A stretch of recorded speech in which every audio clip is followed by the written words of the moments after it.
நிறைவாக தருவான். நிறைய பேர் சொல்றாங்க, நாங்களும் கேட்டுட்டு தாங்க இருக்கிறோம், எங்களுக்கு அவன் கொடுக்க மாட்டேங்கிறான் அப்படின்னா, இறைவன் வெளியிலிருந்து நாம் கொடுக்கின்ற எந்த பொருளையும் தனக்கென ஏற்றுக்கொள்வதில்லை. நானே தயாரித்து ஒன்று கொடுத்தால் இறைவன் அதை ஏற்றுக்கொள்வான். நிறைய பேர், நான் கூடையா பூ வாங்கிட்டு போறேன், நான் அப்படி அபிஷேகம் பண்றேன், இப்படி அபிஷேகம் பண்றேன், எல்லாம் வெளியிலிருந்து வந்தது தானே, நீங்களா என்ன கொடுத்தீங்க, நீங்களா அவனுக்கு என்ன கொடுத்தீங்க, அவன் கேட்பான்ல, நீ என்ன கொடுத்த எனக்கு அப்படின்னு கேட்பீங்கல்ல.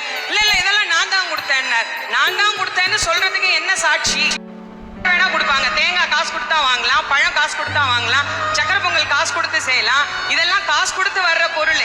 நானா உன்னை உருவாக்கி அவனுக்கு கொடுக்கணும் முடியும். என்ன அவனுக்கு நானா கொடுக்க முடியும்? நானா அவனுக்கு தரக்கூடிய விஷயம் என்று ஒன்று இருந்தால் 2 சொட்டு கண்ணீர், அதை தவிர வேற ஒண்ணுமே கிடையாது.